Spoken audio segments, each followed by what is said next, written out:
Hi, Audrey. This is Elena Acker calling from New York City. And we were just on the picket lines together. Yay! At the cool rally at City Hall.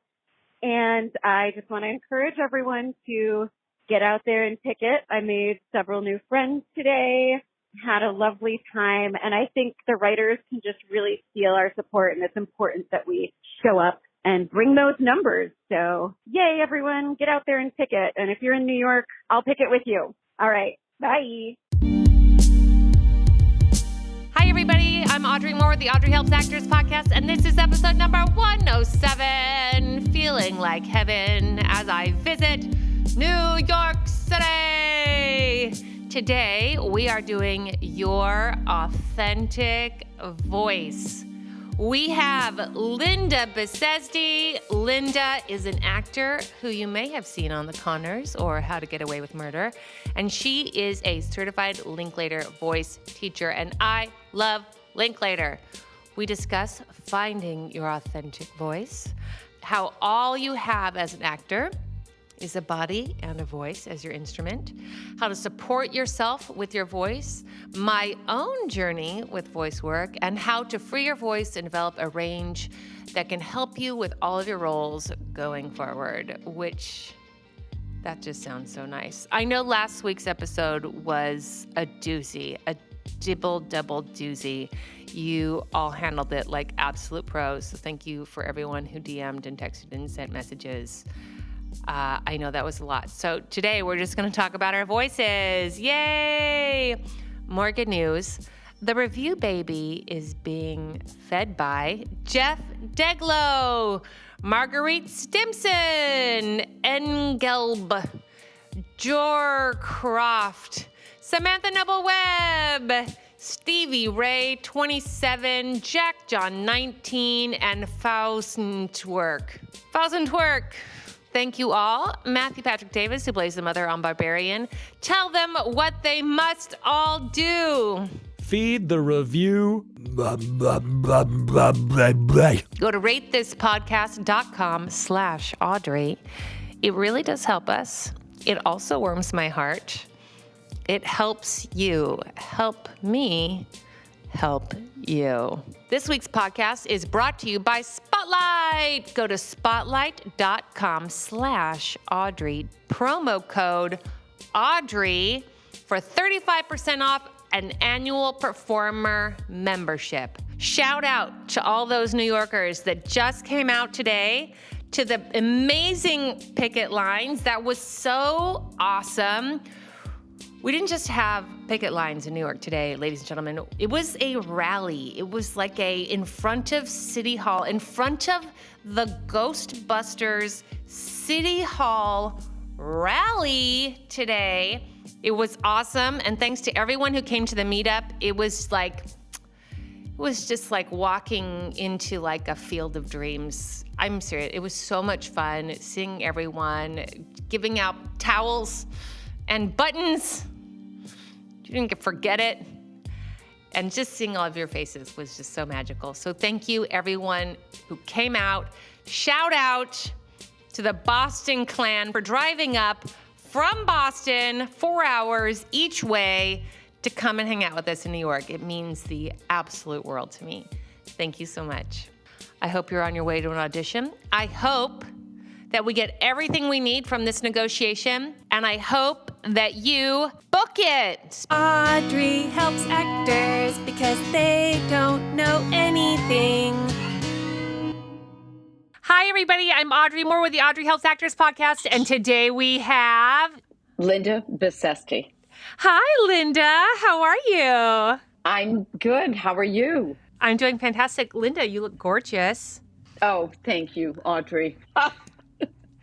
Ladies and gentlemen, Linda put on lipstick for me today, and I am honored and I did. I thrilled. put on the whole thing, actually. The whole thing. That's Linda, this is audio. No one's going to see your face but my sweet self. So yes. I want to get everyone started by telling them a little bit about yourself. Are you a union? What unions are you a part of? Do you audition? What kind of work do you audition for? Voiceover, commercial, theater, television, film, all of the things. Tell everybody about yourself. So I am originally from Massachusetts, and I went to BU School for the Arts. Oh my God, I went there too. You did. You did. And we probably have some overlapping professors and mentors and Boston stories, right? I did that. And then when I was in Boston, I met this wonderful woman, Kristen Linkletter, and I started to work on voice. And I came to voice as an actor and was very, very lucky to work with Kristen and to be accepted as a trainee in the Linkletter designation process.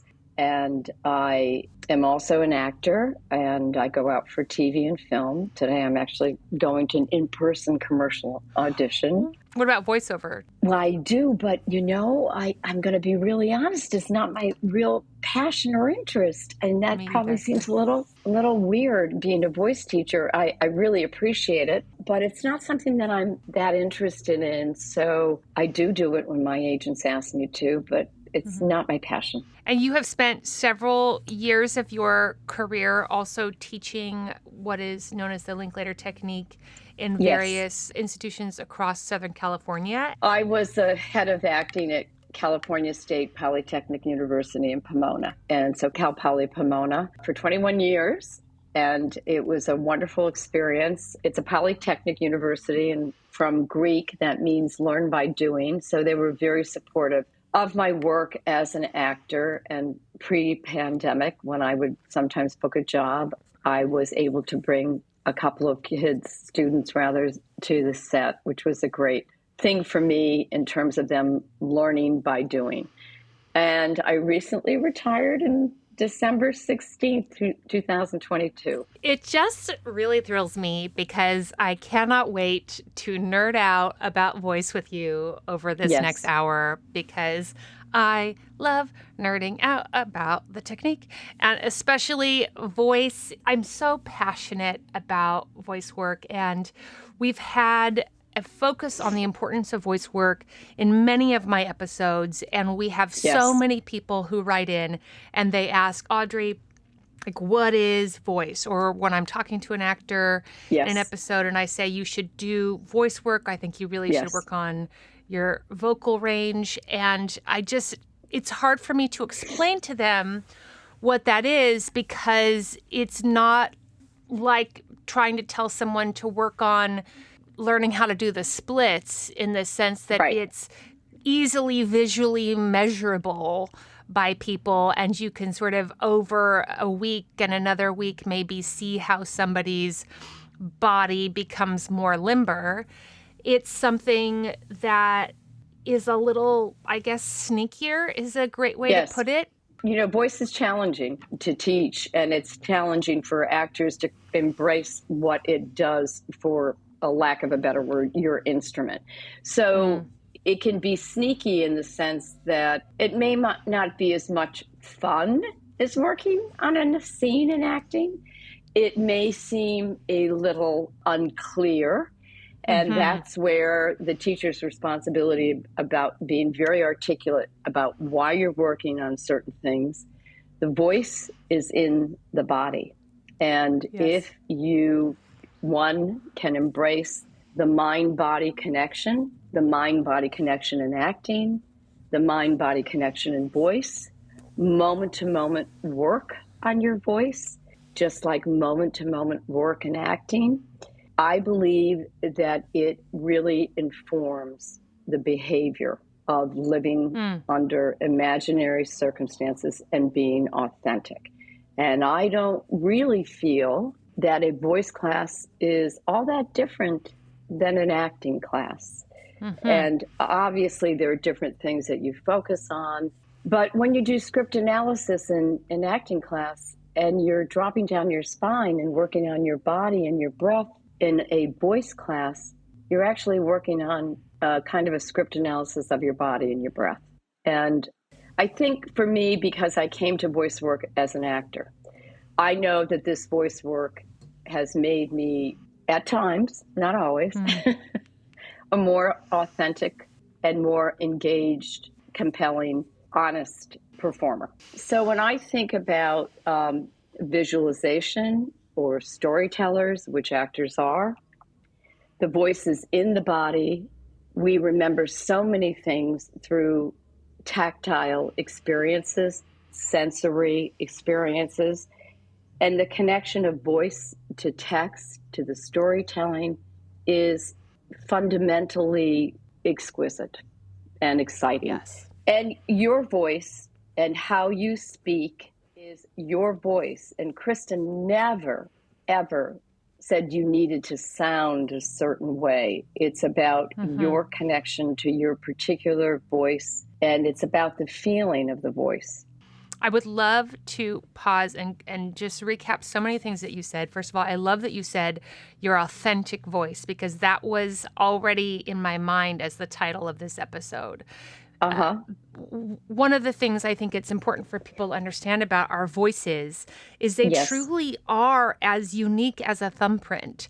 You can talk to any voice match, if we're talking voiceover artists, any voice match artist. So if you think of Bugs Bunny, that was a very particular voice actor, and they've tried to get his son to do the characters. They've tried to get other voice actors to do the characters, but the stamp of that particular voice actor's vocal quality and tone and resonance is 1,000% unique to that voice and that actor's expression.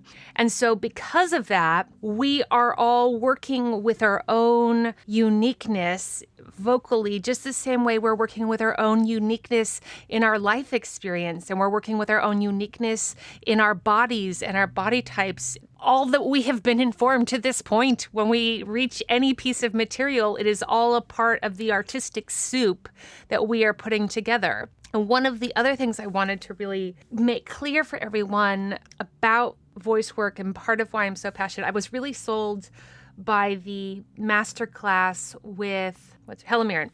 Yes. And if you are not watching Helen Mirren on 1923, everyone, I just listen. You should just watch Helen Mirren be her exquisite self. And she says, I'm not always sold on acting class. Acting class, I could sort of give it or take it. I don't really know. But she said, but voice class, voice work, that is really the ticket to the show. And I was like, yes, Helen, get it. And how I relate that to my own experience is our friend and comrade and my Linklater voice teacher in college, Paula Langton. She had this moment with me where I was just like the biggest voice nerd, and I don't know, I just loved the whole awakening of the vocal chamber, and vocal work was very exciting to me. And she was talking to me about the instruments that an actor has available to them. Yes. We have our instruments as an actor, which is different than what a painter has, which is different than what a musician has. But the actor really has, she said, two things that they are using as their instruments to express the text. And she said, what is that, Audrey? And I said, your body and I just went, guys, I was the biggest voice nerd. I was like, your body, your body. And she was like, your body and your voice. Yes. And I really started to think about that in terms of my instrument as this cello, right? Yes. This chamber where I have the physical instrument itself, which is the wood of this cello. And then I have this space inside of the cello, and I have the strings of the cello, and then I have whatever instrument I'm using to make the noise, whether it's a bow or my fingers or whatever I'm using. And that is working on which you coined as these vibrations, which is the sound. And that is the chamber for our expression. And the degree to which a person accesses and has a comprehension of their full chamber, of their full instrument, I have found is the degree to which I can express a larger range with deep authenticity, various characters and various emotional and physical experiences. Well, you just said it all really beautifully, because also a big shout out to Paula Langton, one of the finest Linkletter teachers and a master teacher. And I was fortunate enough to know Paula from Boston, my days in Boston. So I love the fact that you talk about a chamber and an inside chamber. The voice is in the body. And for many artists, when they first come to work on their voice, to explore their voice, the invitation to explore it, myself included, I was blown away by all the inner visualizations and the tactile visualizations that Kristen's work is embedded in. The reason that Kristen designated people is so there's specific vocabulary with the teachers that have been trained by Linkletter. The book is dense. It's challenging. It's a thick read without context. It's a thick read without context, and the vocabulary is very specific. It creates experiences, allowing the voice in versus the word inhaling. And this is about judgment. You have to learn how to breathe in all different capacities in all different ways. The foundation of the work is about minimum effort, maximum support. And we possibly, as artists, can watch things, and we watch somebody who is embedded in effort. They're holding versus being supported, and release going into support. So the breath is the foundation of the work, because the breath gives you the support. If your breath is tight, your voice is tight. Your vibrational life will be tight. If you're not even aware that you're breathing, then, when you play a character who actually holds their breath, how do you do that without losing your breath and losing your voice? No one ever takes a baby to the doctor because they've been crying for 3 days because they have laryngitis. They take the baby to the doctor because the baby's been crying for 3 days, and they need to find out what's going on with the baby. The baby is fully connected, unless, the baby has some type of medical condition or, physical challenge. The baby is connected to this breathing, this diaphragm, which is not only a breathing muscle, but Kristen would say a feeling center. So as actors, we are storytellers that have the responsibility to be, hopefully, authentic with the responsibility of somebody else's story. I love that. Let me pause and interject a visual that came to mind.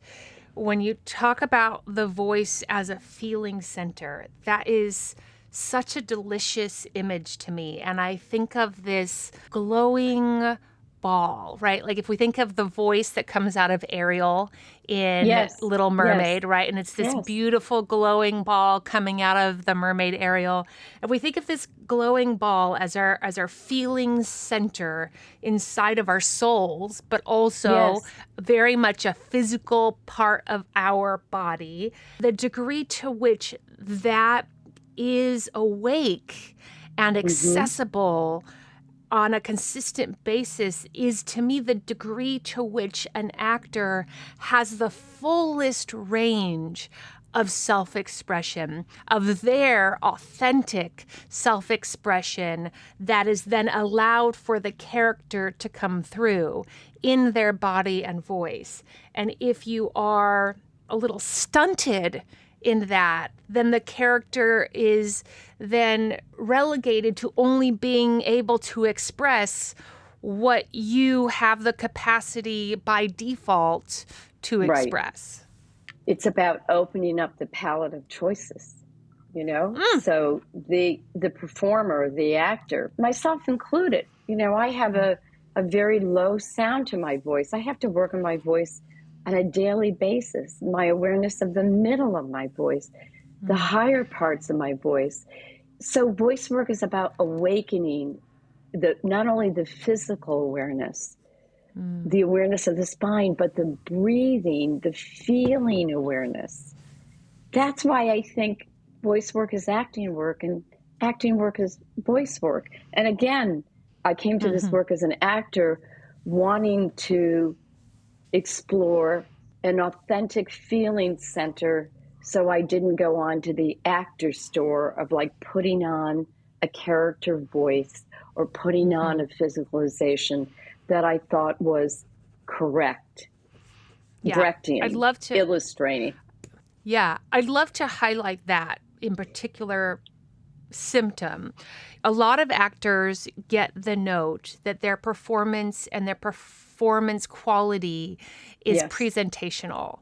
So Yes. they might do roles and the feedback usually is like, you have a presentational quality to the work. Another note is you need to go deeper is something that they will say, or you have an idea of what this role is and you're playing the idea, but you're not really bringing yourself to the role. So if you're an actor and you're getting a lot of those specific notes, then to me Sure. that is a real flag that you need to be looking at voice work, because one thing I think that gets grossly overlooked is that the voice in the literal sense and the voice in the metaphorical sense are the same.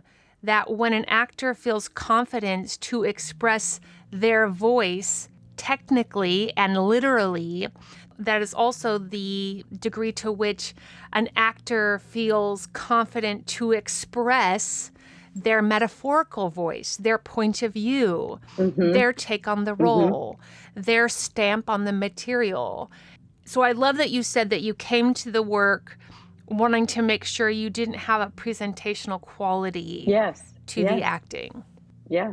And so when I explored that, and when I had the wonderful opportunity to work with some master teachers, Natsuko Ohama, Fran Bennett, Kristen, Paula, we would always take it to text. So the voice experience, the release, the breath, the feeling center was then taken to storytelling, which was part of the brilliance of Kristen marrying the two. So I would experience my point of view integrated with my voice and body, which came from me versus listening to myself or thinking that this is the way I have to sound. So the exploration and the support of learning about your breath and breathing and being aware of it every day. Your voice will never change if you just come to voice class and work on your voice for an hour with a voice teacher. You've got to walk down the street. You've got to live in that awareness pretty much outside of voice class so you can start to feel it. It's like enlivening an awareness. It's an agility. It's a palette of choices. You know, do I look at a script and go, oh, this has a high voice? No. I look at a script. I look at the story. I read it out loud always. And then I play where it lands in resonance. It resonates in me, in my body, in my voice chambers, and my different resonators, the different spaces, the internal spaces. Kristen, one of the things she says is to free the voice is to free the person. It's never about how you sound. It was always about the awareness of the feeling and the connection to the feeling. And that will give life to vibrational expression. So it's about opening up the palette of choices for actors. But wait, Linda, wait. I have to interrupt you. Help me. I need some help. And now it's time for listener questions. I'm so scared. This listener question is brought to you by Spotlight. Spotlight, the home of casting in the UK and Europe since 1927. It's almost 100 years old. It's the UK's most loved casting platform, with 99% of UK television roles casting through Spotlight. Are you in the UK? Are you in the European world? Do you have a Spotlight account? I bet you do. Would you like to save money on said Spotlight account? I bet you would. Wouldn't you like a promo code to pass around to everyone in Europe? Listen to me. UK, Europe, do me a solid. Tell people to save money off Spotlight, okay? For a limited time, listeners get 35% off a Spotlight annual performer membership. Use the code Audrey at checkout, URL spotlight.com/Audrey, promo code Audrey for a 35% off an annual performer membership. Please. Hi, Audrey. Okay, my question is, now that Self-Tape May is done and production is slow, what should we be doing? Thanks. Oh my God, look. Did you hear that beautiful British dialect? I hope that that is not someone's firsthand authentic accent and that they put it on to be incognito. That would be amazing. Also perfect for Spotlight. Okay, so here's the thing. Here's what I want everyone to do. Okay, the thing, I'm going to start with what not to do, which I know isn't great. The thing to not do is try to get an agent. You guys, reps are having a hard time right now. They're having a hard time. They are scared. So don't bug a lot of reps. Building relationships with reps, maybe going and seeing some reps at various workshops or showcases, things like that, fine. But like trying to get signed right now, not ideal. Just wait. Just wait a little bit, just a second, just hold out. But other than that, I think this is a great time to do the following. Get your fucking money together. Seriously. Earn, get some money, handle your business, handle that stuff. Anything also that you have been neglecting because you've been auditioning and busy with that, this is a great time to do all that stuff. If you plan on being busy when we return, get anything done that needs to get done before we return to being busy. Also a really great time to do casting director workshops, build relationships that will be of value, even if they are not currently of value in terms of they aren't currently able to bring you in. Also, now's a really great time to send your reps some love. I went and saw part of what I'm doing in New York is seeing my New York team. They're fantastic. Shout out to them. Brought them some lunch, hung out, chatted, talked business. We also have a little breakfast scheduled with one of my reps in Los Angeles. You know, just wanting to support and nurture and encourage and cheerlead them as much as they cheerlead us. So that's something that you can reach out and see if they are game with. Don't be too pushy about it, but you know, everyone likes a free meal, so you should pay. You should pay for your rep's meal and take them out if you can. And then other than that, you know, self-tape practice. You know that I love self-tape practice. Reading deadline, asking your reps for scripts, catching up on shows that have been renewed that you maybe haven't watched.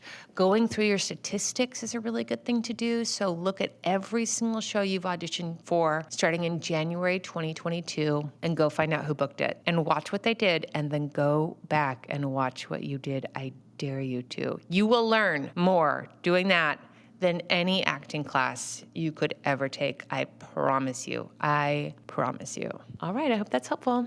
And now back to your regularly scheduled program. I'd love to talk about the voice and its connection to our emotional range as well. Okay. A lot of actors suffer from lack of emotional range.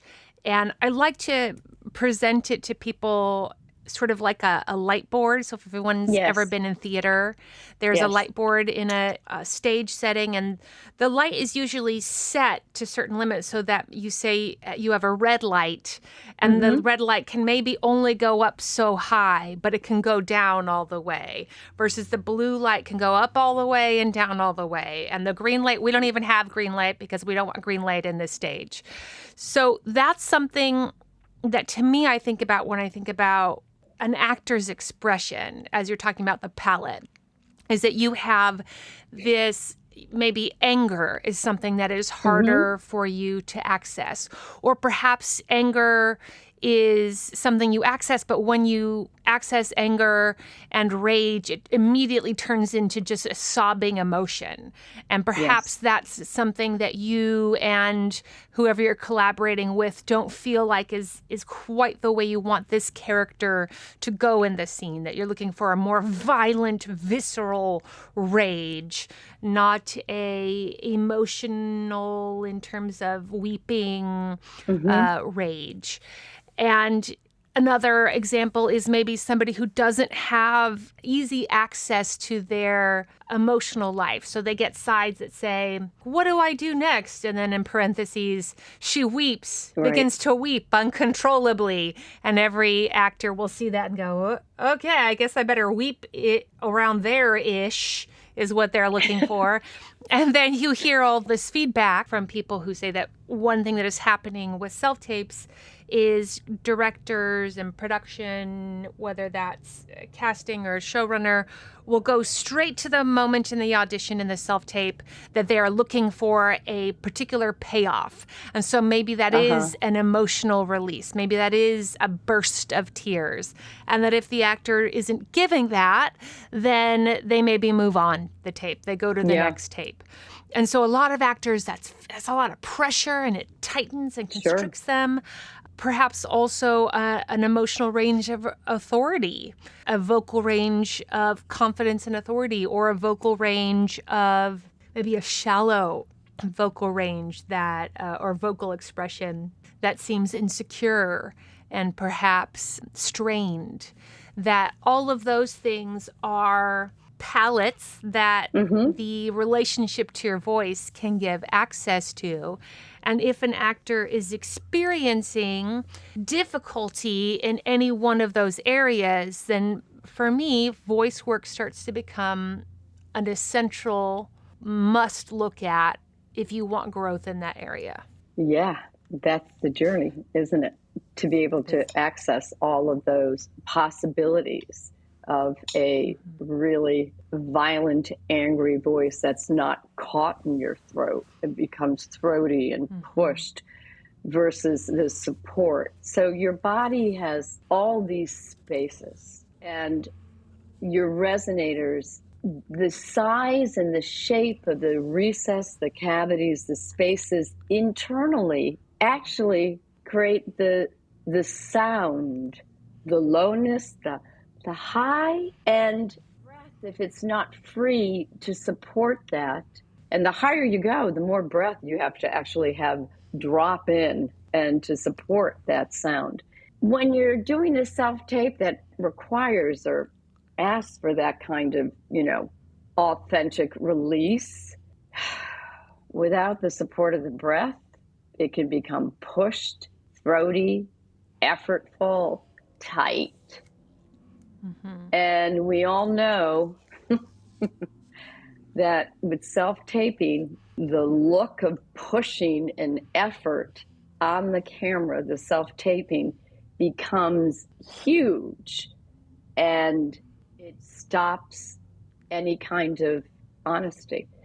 But you're never going to get to that point if you don't take the time, get to the point of being authentic with those big moments or small moments of one tear, unless you're breathing and unless you warm up and you're aware of the internal capacity of space in your body, in the resonators. Your body is an elevator of different capacity of chambers of sounds. If I have a tape like that, I have to warm up. And I have to drop down my spine and stir my soup and shake out and breathe and take a self-inventory before I start to do that work. Otherwise, I'm kind of the outside person looking in at the result of what I think it should be, which for me is the death. And it takes a responsibility of you saying to yourself as an artist, what do I have to do to get there? Well, for me, if I don't spend time warming up, and I can't be warming up when I'm doing the self-tape. You can't be stretching your tongue or releasing your jaw when you're doing the self-tape. You have to do that before, because you have to be in behavior. And if you take the time to release your jaw, to stretch your tongue, to yawn and stretch your body awake, to think into these internal spaces that the breath and the vibrations live in, then you will have a greater agility to access them. But the responsibility is on the artist. You have to be diligent in discomfort and uncomfortableness sometimes, just like you are, you know, with an acting scene that's challenging. Acting, you have to make it look comfortable, but it's not always comfortable. Voice, you have to make it, you know, it's the same thing. So there's a certain kind of responsibility and discipline that comes with warming up before I self-tape that I know serves me in terms of the release. Let's talk about that in terms of also, again, the practicality of the actors that are in all fields of this work. One thing that you said was agility, and I think that's such an important thing. You know, one of the things that every actor posts and talks about and dreams of and wants to have happen, that's on every post on social media, is being a series regular. Everyone's like, I just want to be a series regular. I'm ready to be a series regular. And what I think is some work that I definitely take responsibility for in terms of continuing to educate the actor on being series regular ready is your body and voice ready for the pressure, for the long days, for the amount of text you constantly have to memorize and put feeling and emotion and strong points of view to, while hitting your mark, while making sure the camera can see you, while maybe feeling really sick that day or feeling insecure that day or having something truly tragic happen to you in your life and have to go on and do something funny and silly and goofy. And to me, the voice work is this conditioning that you're talking about. It's kind of like a cheat code, a wire connect. It's like taking wires and plugging them in. So that way, as we were talking about this sort of vocal center, this ball of vocal life, so that it is as alive as possible. And that makes me think of when I watched Beyonce do the Super Bowl several years ago. I remember thinking like how does Beyonce do all of this? And I remember posting something like, what's the deal with Beyonce? Like, how is she going around and performing this much? Because as a performer, I know the amount of energy she is expelling on a regular basis to get that much power in her performance, both physically and vocally and in her presence. And I know she's going on tour and she's doing all this stuff. And I was like, how? Anyone know? And so I have friends who are friends of the Knowles family. And I was sort of asking them, and they had said, you know, that she just like has this work ethic and I'm just like, yeah, but that's not satisfying. Like a work ethic in and of itself. I want to know, like, actually how does her body keep going? And somebody had said conditioning. And I was like, that's it. That she has been performing regularly since she was 5, and that her body and voice is pristinely conditioned for the volume of choreography, performance, and energy that is required to be impactful from show to show to show to show.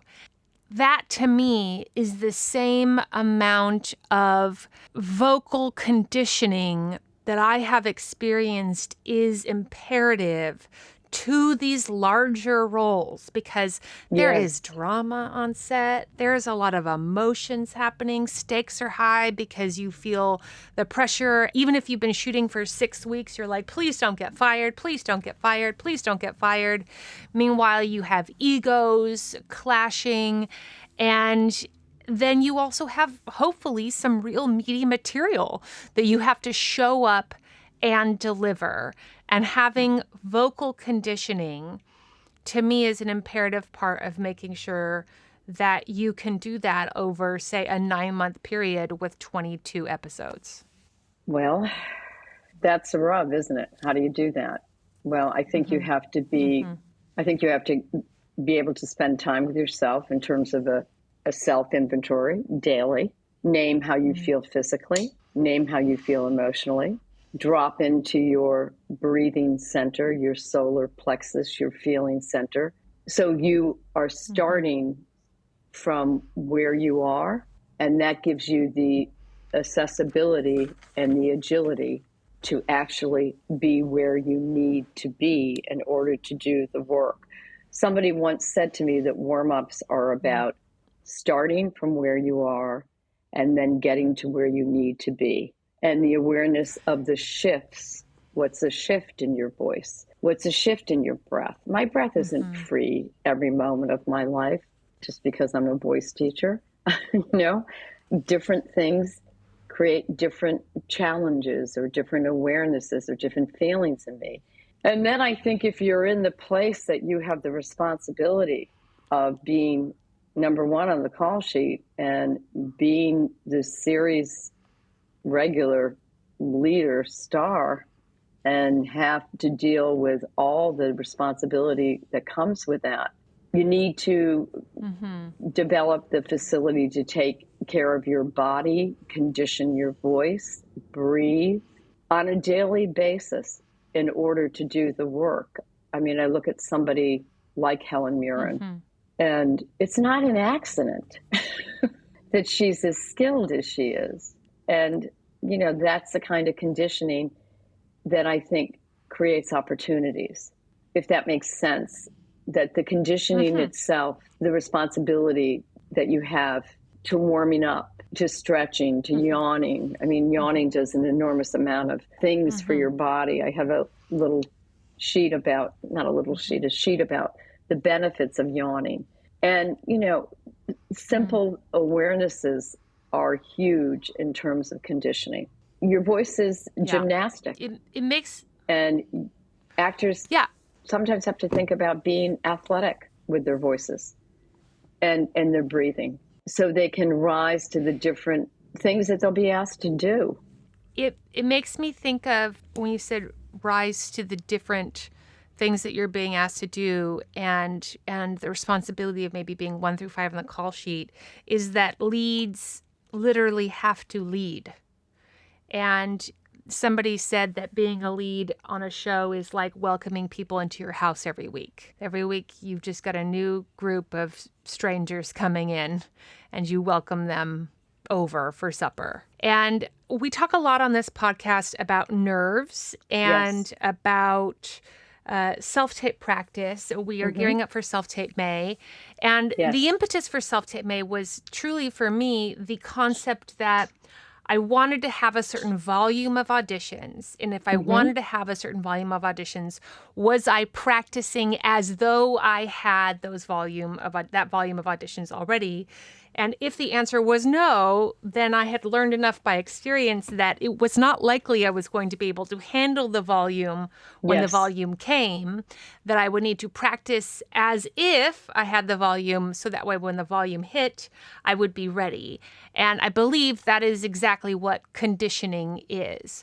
Yes. So if you are an actor that wants certain kinds of roles, if you want certain types of roles that require a certain breath capacity, longevity, and emotional experience, if you want to be working on your incredible Emmy-winning series regular part that's going to require a lot of emotional expression vocally, I think it's safe to assume that if you have not practice that it is likely that you will get about maybe like 30, 40 minutes in to your footage, your coverage, and your voice will start to go out.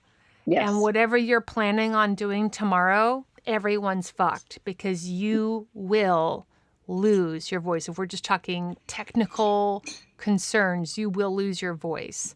So that to me makes me want to talk about the voice work as it relates to something so many actors have an issue with. And I think a lot of actors think it's something you just have to kind of get over, or they're taking substances to manage, which is nerves and anxiety. Right. And I would love to talk about how voice work, warm-ups, breath work, how all of that is an incredibly powerful tool to help manage anxiety and nerves with regards to performance. Well, laryngitis or losing your voice is not from getting a cold or getting sick. That can certainly compromise the vibrational life of your voice, but it's from a disconnection from breathing and support. So the awareness of allowing the diaphragm, allowing the breath to come into you, allowing the breath to drop out, speaking on the breath, allowing the outgoing breath to support the sound, that is essential for voice, lack of a better word, hygiene. But I think that word is so anemic in the sense that it sounds like. I love hygiene. It's the awareness of the breath, the spine. The first two steps of voice work, the first two steps of it are physical awareness and relaxation. And Kristen, in the very beginning of the book, says, be really interested in your spine and yawn and stretch every single day. So that conditioning, your nerves, my nerves translate it into holding my breath. Very common. I'm self-taping. I have this big scene.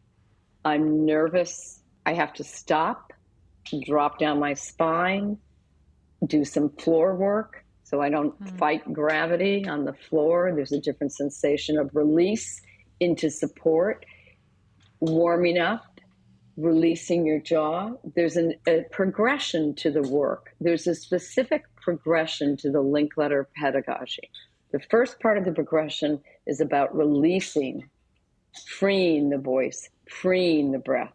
The second part of the progression is about developing the range of the voice. And then the last part, which is part of the second part of the progression, is articulation. So you are clear with your thoughts, your point of view. So if on a daily basis, one can develop the, not regimen, but a warm-up to do, it will become a form of meditation. People start by meditating every day. People run. I used to be a runner, so I would do that in the morning. But the awareness of this conditioning and the responsibility to taking it to the place that you warm up, that will help to support your voice and also to be ready to deliver what you need to deliver. You can't spend 15 minutes on set warming up in front of everybody. There's lights to be there. You're losing your light. You've got a grip. You've got a million things going on, but you can do that in your trailer, and you can do it by yourself before you get on camera for a self-tape. And if you do it on a daily basis, when the opportunity presents itself for these big moments or big tapes or big responsibilities or big storytelling, and you're the biggest part of the story, then you will have the agility because you have the support in you. It can't happen 30 minutes every 5 weeks. It has to be an awareness that is cultivated on a daily basis. Maybe you don't have time to warm up for 30 minutes, but you might have time to do a 10-minute warm up. And, to develop that, I have an audition in a little while. I'm going to warm up in the car while I'm driving, which sounds weird, I suppose, to many people. How do you do that? Well, there are certain things that you can do to warm up as you are in traffic. And the awareness of that, it's like I said before, you have to be somewhat athletic. You have to think like an athlete. You have to think about your responsibility in terms of your discipline to yourself. Nobody's going to make you warm up. It reminds me of when you said, taking this time to warm up. One of the tricks I have for myself is I just have to actually show up. Yes. One of my rules is I can stop at any time. All I have to do is begin my voice warm up. If I can begin my vocal work, then literally if I get 30 seconds in and I'm like, nope, I am not interested today, ladies and gentlemen, then I can stop. Almost always I go through it. Sometimes I maybe go through it for 10 minutes. Sometimes I maybe go through it for 20, but mostly I go all the way through because it starts to feel delicious and rewarding pretty immediately. That's one of the beautiful parts about vocal work is that it can feel a little discomforting to begin, but once you begin, you can't believe you took so long today to get to it because it's so yummy in the care and the nurture of connecting the body and the breath and the voice. And that also makes me want to talk about, you talked about articulators and all these different sections. So I wanted to talk a little bit about my return to voice work because I want people to have like practical comprehension wherever you are in your career. You will have perhaps reasons to go either begin voice work or go back into a certain focus on vocal training. And so I had reached out to you. We have a mutual friend, the one and only Victoria Jacobson. Shout out to Victoria, who is currently in Australia with the baby chickens. And yes, she is. She is. And Victoria let me know that she was working with you. And I've been a huge fan of Victoria for such a long time. And I was such a fan that you were doing Linklater technique and had worked with so many of my heroes. So I had reached out to you with a specific goal and intention, and it works and is working. And that intention for me was because I'm getting into an age category now where my casting has moved from a more insecure casting of somebody of a certain age who is maybe newer to a profession, earning their way in a profession, newer to motherhood, newer to marriage, newer to life experiences, to now a casting of somebody who has some mileage under their belt. And with that mileage comes a certain sense of confidence, a certain sense of knowing, a certain sense of comprehension. And I felt that my casting is starting to and is going to continue to go into the place of lawyers and doctors and perhaps politicians and perhaps scientists or whatever the profession is really, but someone with some authority, somebody with some stature behind them. And that there is, to me, a vocal quality that can go along with that stature and that confidence. And in my life, I've always, as I'm a tall lady, I'm 5'10" tall, and I have this very warm, round face, and I have a very warm, bright, sort of enthusiastic vocal tone that stays a little bit in innocence. And I am aware that as I continue to age, I want to, and it's vulnerable, I want to allow myself when necessary to shed the vocal habit of a naivete, of a almost like a childlike resonance, and allow for a more confident and certain vocal resonance to come forward without it feeling fake. So that's why this authentic thing is so important, that I'm not putting on a voice, that I'm not putting on a character of somebody who is now a very skilled surgeon versus someone who hopes to one day be a surgeon. And just so everyone knows, I mean, I worked with you for, I think, all of 4 lessons before booking a really big role on Grey's Anatomy. And the work we had done was absolutely instrumental and vital to the success of that tape because I was lying down in the tape. And so there is a certain facility required to be lying down. Then when I was shooting, not only was I wasn't even just lying down, I was lying in the back of a car seat in a van with my head propped up kind of against like the armrest and car window and effectively crunching and scrunching Yes. my vocal chamber of my neck and chest. In addition to, I had to be having these long, slow, I'm losing consciousness breaths. And in addition to, I had to be dying and sobbing and fighting for my life. So that's a lot happening just even technically to the voice. Yes. And I was so grateful that we had already begun so intentfully getting into the vocal nitty-gritty, because I was able to have a situation like that happen and understand the technical ramifications of it. And also, as you said, hold myself accountable to what Yes. I needed in order to perform to the best of my ability. And that even includes hearing vocally in my own text coming out of my mouth, hearing Yes. vocally when I am being presentational in my voice, which my presentational voice sounds like, let's see, if I were going to say, how are you today? And if I was doing my actor voice, it's like, hi, how are you today? It kind of like stays up here. Versus if I go, no, Audrey, that's not like a person talking. That's your actor presentation voice. And then instead I could say, Audrey, just like try it again, but as yourself. And I would say, hi, how are you today? Good to see you. Yes. And it has a tremendous impact on my actor ability to come through, to authentically give of myself, so that my character and my authenticity are undeniable. Well, first of all, the lovely voice that you have and the energetic, transparent, naivete voice that you kind of say is quite lovely. And you don't want to throw the baby out with the bathwater. You don't need to get rid of something.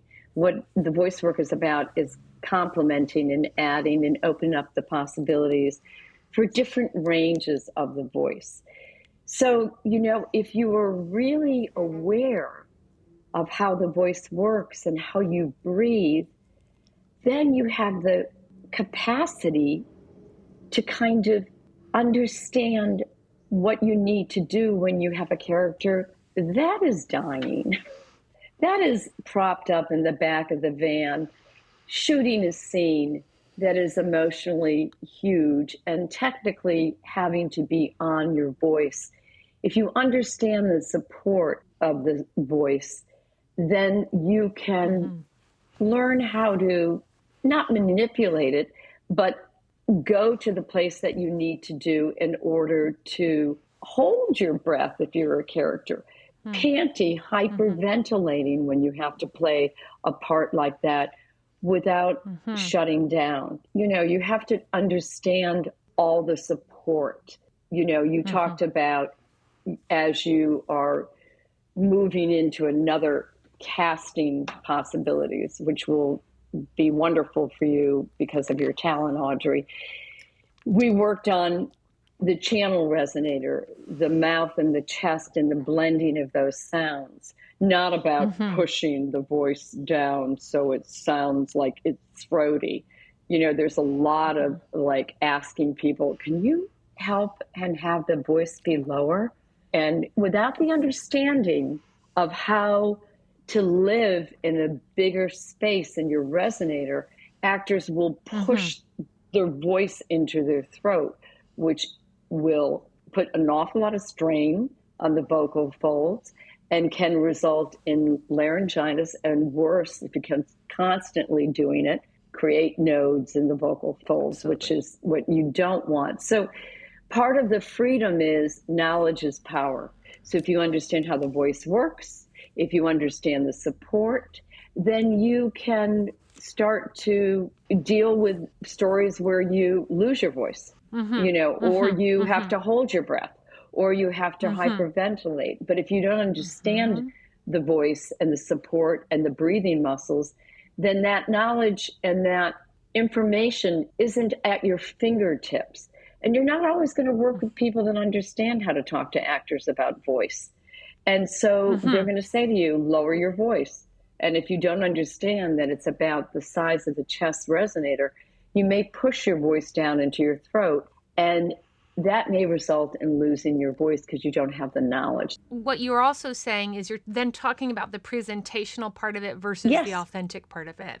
Yes. And that in deciding to, say, push my voice to a Yes. certain, like if I wanted to, Right. like do this and talk Right. like this, right?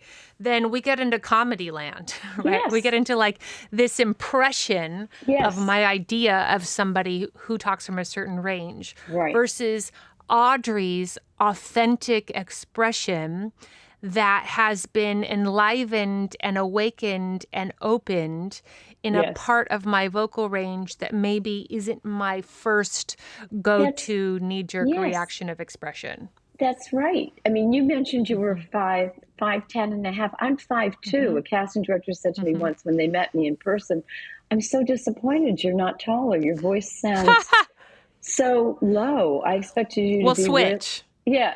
And so that's where I lived very naturally because I started teaching when I was 22 world history to students that didn't care about world history. So I might have had a very different range of my voice, lived a little higher, but no one paid attention to me as a teacher. So I started to say, where can I have more authority? And my voice went a little bit lower.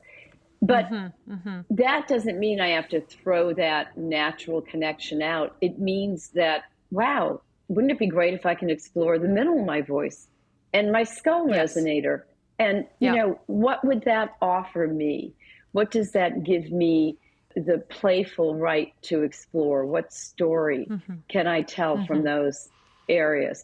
But without the understanding of how the voice works, without the awareness of the breath, and the freedom, the jaw release, the tongue, the athletic necessity of the higher parts of the voice, how you have to be really connected to your intercostal muscles and vacuuming your lungs. I know I'm throwing out a lot of things that are the progression.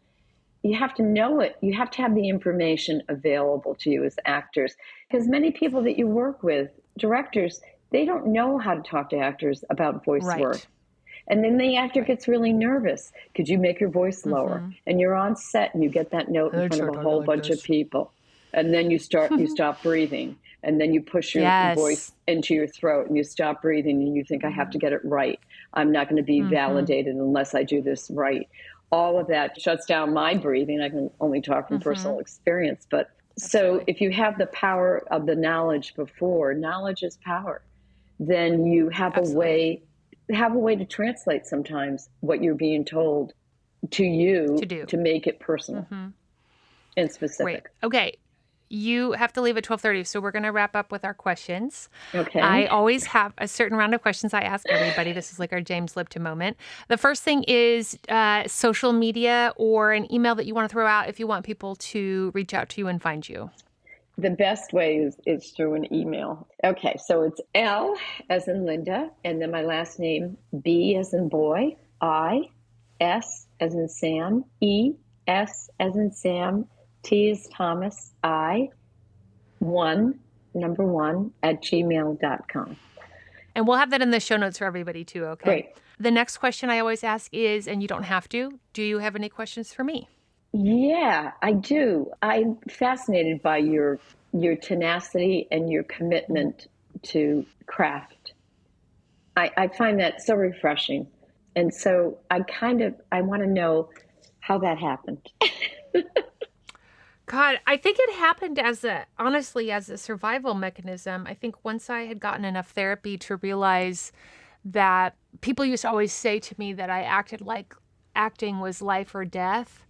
And once I had gone through enough therapy, I think I realized that acting truly was life or death for me, that it did pull me out in such an imperative way. And I am forever grateful to that. And I think also, everyone has like emotions that they just are their sort of favorite emotions. And one of my favorite emotions is just passion and enthusiasm and excitement. And I think for a lot of people, their favorite emotions are maybe clarity or comprehension or security or restfulness. So just being a person that is lit up in my soul by passion, enthusiasm, and excitement, I think that makes it a more consistent thing for me to be tenacious, because the feeling I'm going for is that tenacious attack is a symptom of the chase for passion and enthusiasm and excitement. Well, that's pretty fabulous. I'm really glad that you're willing to share that with the community and with people. I think it's really it's brave. Thank you. My next question is, what does success look like to you now, sitting where you're sitting, retired life, auditioning, working, sometimes directing? Few people know Shakespeare probably as well as you do. Tell me, what does success look like to you now? Well,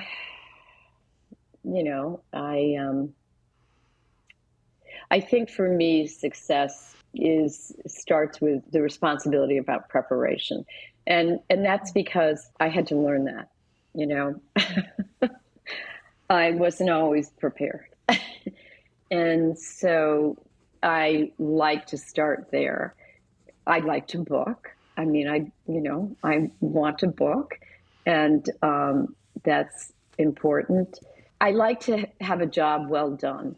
And for me, well done not only is preparation, but I'm honest, and that I'm in the room, in the moment, in the scene, and I'm truly there versus juggling and thinking about being somewhere else when I'm actually doing a self-tape. For me, I had a lot of juggling for 21 years, which I was grateful for, but I feel very successful when I'm in the moment. And I have a lot of gratitude about being in the moment, which I still have to work out, but that's what success feels like. I think that's beautiful. And last but not least is mildly interesting. So this can be anything that you learned, listened to, watched, read, something that you like, something you want to recommend. It can be literally anything. I'm mildly interested in being the next Joan Didion, which I know it will never happen, but I love her so much that I've watched her documentary 3 times since she passed away. And I've read her beautiful book, The Year of Magical Thinking, about the loss of her husband and her daughter. I am fascinated by the fact that she smoked cigarettes and had a Coke every morning instead of coffee. And I love the pictures of her. She was a California girl. She grew up in Sacramento and then lived in New York. And I'm a New England girl that found Los Angeles many years ago, but still am kind of a Yankee at heart. So I'm fascinated by that kind of dualness of her. I was a history major, so I'm fascinated and love reading her essays that she wrote, about politics. So I just love her. She's my new hero. Yay! I love that. I auditioned for Joe Didion. I did not get it. And shout out to Samantha Sloyan, one of my dearest, bestest friends, who I said, I auditioned for this show. She's like, oh, I booked that show. And I said, you booked Joan Didion, didn't you? And she was like, I sure did. And I was like, you bitch. But it's a perfect role for her. I mean, if you were like, Audrey, who would you cast, you or Samantha Sloyan? I would certainly say Samantha Sloyan. So congratulations, Sam. Wow. But I think that's hilarious. Will this show come back to life? Will anyone see her performance? Time will tell. But we look forward to it. Well, thank you so much for your time. I love and adore you. I will see you next week. We'll reach out about another private next week. I am just so glad we got to have this conversation, and I will let you know when it comes out. Thank you so much for having me. Thank you. My pleasure. I'm a little emotional. Well, I feel like Paula gave you to me is a gift. So a great shout out to Paul. I'm going to call her at some point. I have to go be in a bathing suit, for fuck's sake, at my age for a commercial. I mean, I'm just like, but I'm going to do it anyway because I thought, what the fuck? What else do I have to do? But fuck it. But I thank you from the bottom of my heart. You're a great gift. And Jesse, I hope someday that I see you and meet you. Thank you so You'll much. meet him one day. All right. Thank you, adore you, and have a good day. And break a leg. Oh, yeah. Thank you very much. Next week on Audrey Helps Actors, are we maybe going to have the leaders of the WGA on? Spoiler alert, that's possible. Are we going to have a contract that we're going to be discussing? Maybe. I don't know what could happen. Maybe we get a contract and I am going to have people on to talk about it. That's also super plausible. So, FYI to you, I'm on it. It'll be a surprise. Thanks to Linda. Linda, that was such a great conversation. I haven't nerded out like that in a really long time. I feel like you guys don't get to hear me nerd out about like the actual craft a lot, so I appreciate you. This episode was mixed and mastered by Thomas Snodgrass, produced by Jesse Lumen, my husband, still so handsome. He gets older and gets better looking. Fuck that guy. This episode was edited by Michael Morello and Austin Grant. Show music by Ari De Niro. Theme song by Aalok Mehta and 108 Hill. And shout out to Matthew Patrick Davis as the mother of the review baby. Bye bye. New York, Boston, don't forget your towel. Now that you have them, don't forget them. They're very important. All right, everyone, I'll see you next week. This extra listener question is brought to you by Spotlight. Main talking points / benefits. All right, Spotlight, been around forever. Spotlight includes West End musicals, iconic British TV shows, the latest projects for streaming services of Apple TV, Disney+, Netflix, and much, much more. In addition to helping you find your next role, Spotlight offers brilliant membership benefits. I mean, brilliant. If that's not a British word, I don't know. Brilliant. That's my good British. Spotlight offers brilliant membership benefits, including free events, workshops, webinars, exclusive member discounts, career advice sessions, and the latest news and advice. The membership offers performers across the world a unique insight to the industry and equips them with the tools they need to succeed. Listen, if you're in UK or Europe, you are using Spotlight, just please take 30% and keep it in your pocket. Please keep it in your bank. Use the code Audrey at checkout. Spotlight.com/Audrey. That's promo code Audrey35 for an annual performer membership. Hey, Audrey, got a quick question for you. So I have a demo reel, but I don't think it's very good. So I'm wondering, is it better to have no demo reel or a bad demo reel? I'm not sure. Anyways, help. All right. So in terms of whether or not a demo reel is needed, that really depends on your casting. That depends on your market. That depends on all kinds of things. I wish that there was a simpler answer. If you are in a smaller market, you probably don't need a demo reel because it's less competitive. If you are in an age category where nobody has a demo reel, you probably don't need a demo reel because it's not as competitive. If you are in a market and an age category where people have competitive professional footage, you probably need competitive professional footage.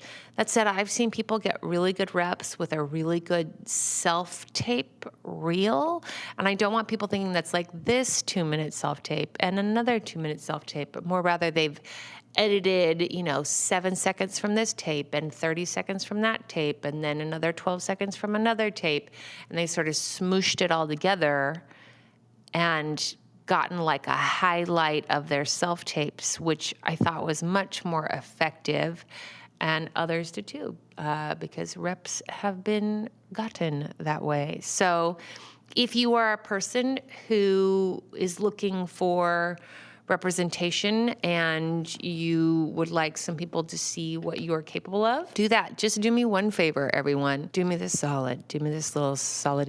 Please don't start your demo reel with you sobbing. That's all I ask. It makes me uncomfortable. No, it's just like, it's a lot of people are like, I'm crying in this one. So like, here, see me crying. And it's just like it's like a lot to start a reel with, because we're just clicking on it. And then if you watch it, it's like, oh, they're just like sobbing already. So just try not to do that. All right. Thanks to Spotlight for sponsoring this extra listener question. Visit spotlight.com/Audrey. Promo code Audrey for 35% off an annual performer membership.